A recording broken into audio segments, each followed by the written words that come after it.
Bonjour et bienvenue. Vous êtes locataire, propriétaire, ce sujet vous concerne. En effet, le permis de louer arrive en mai 2026.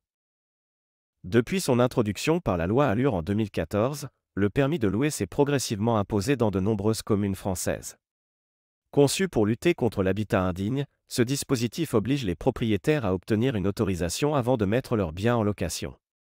Si l'objectif affiché est noble, les implications pour les bailleurs sont loin d'être négligeables. Comme toujours, voici les sources officielles.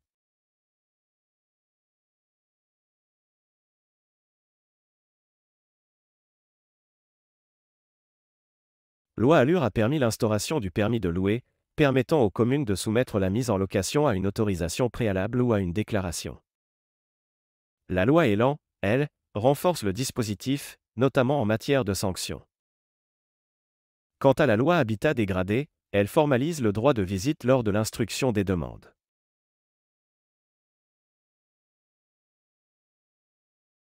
En 2025, plus de 500 communes ont adopté le permis de louer, dont des métropoles comme Bordeaux, Lille, Lyon, Marseille, Rouen, Roubaix, Aix-en-Provence ou encore Montpellier.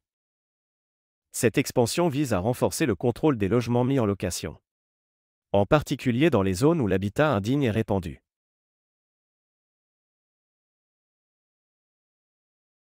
Les bailleurs doivent suivre une procédure administrative rigoureuse. La constitution d'un dossier comprend un diagnostic obligatoire et complet, la description du logement ainsi que les attestations de conformité aux normes de décence. Le dépôt de la demande se fait auprès de la mairie ou de l'EPSI compétent. Quant à l'instruction du dossier, le délai de réponse est de 1 mois maximum, avec la possibilité de visite du logement par les services municipaux. Soit l'autorisation est accordée, ou refusée avec indication des travaux à réaliser.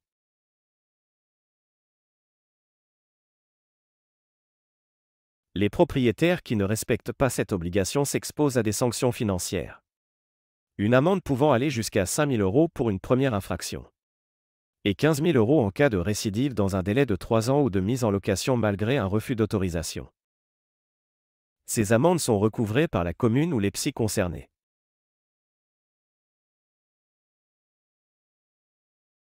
Si le permis de louer vise à améliorer la qualité des logements, il engendre également des effets secondaires.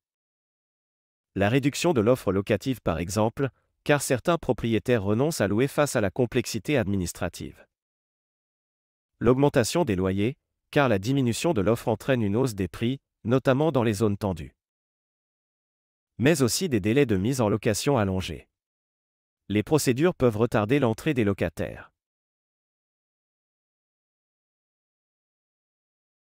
Le coût des diagnostics obligatoires s'élève entre 300 à 800 €.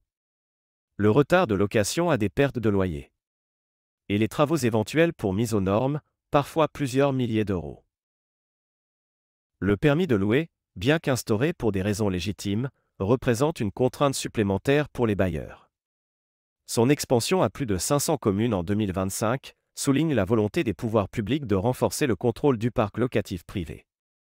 Il est néanmoins essentiel de trouver un équilibre entre la protection des locataires et la préservation de l'attractivité du marché locatif.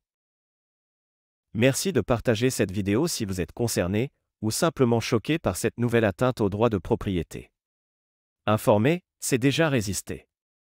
Un bien immobilier, ce n'est pas un privilège. C'est le fruit d'un effort, d'un crédit, de sacrifices. Le permis de louer pose une question simple mais essentielle, sommes-nous encore vraiment propriétaires ? Plus on est nombreux à en parler, plus ils devront nous écouter.